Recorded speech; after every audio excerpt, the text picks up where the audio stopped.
Il est 6h19. Les mouvements anti-IVG reprendraient-ils de la vigueur en Isère? On peut effectivement se poser la question. Véronique Peuillot. Ces dernières semaines, dans certains quartiers de l'agglomération grenobloise, on a vu apparaître beaucoup d'affiches anti-avortement sur lesquelles on pouvait lire par exemple « Avorter, c'est tuer ».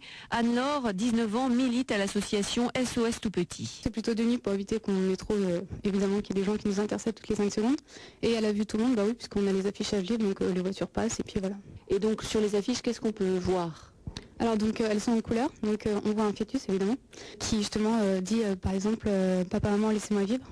Et ensuite c'est signé SOS Tout Petit avec un numéro de téléphone sur lequel les gens peuvent appeler, donc afin d'avoir des renseignements pour les mères en détresse et des choses comme ça. La société s'est battue pour l'abolition de la peine de mort pour les criminels, donc pourquoi est-ce qu'on ne se battrait pas pour celle des innocents ? Donc je pense que c'est vraiment utile. Comme Anne-Laure, Mathieu est lui aussi très jeune, il a 19 ans et il préside la section grenobloise de SOS Tout Petit qui compte une vingtaine d'adhérents actifs et qui vit de dons et de bénévolat. En luttant contre l'IVG, il se dit féministe. Ça peut paraître bizarre, mais on pourrait se qualifier de féministe. Donc non pas les féministes qu'on peut entendre à la télévision ou dans les médias qui soutiennent l'avortement, la contraception libre et gratuite, les mœurs sexuelles débridées.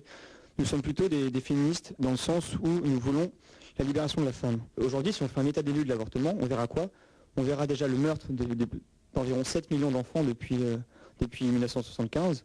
Et ensuite, on verra surtout des milliers et des millions de femmes qui sont blessées par l'avortement et qui souffrent d'avoir tué leur bébé et qui souffrent de n'être pas accompagnée justement par la société. Gisèle Halimi, qui était récemment en Isère, s'est battue pour le droit à l'avortement, pour que la loi Veil soit votée en 1975, mais elle estime aujourd'hui que son application est menacée. Dans la loi, il y a une menace par les arrêts de la Cour de cassation de 2007 qui a un petit peu embrouillé les choses en donnant un état civil aux embryons morts, nés, quelle que soit la date de leur conception, alors qu'on avait d'excellents critères qui étaient ceux de l'OMS, 22 semaines de gestation.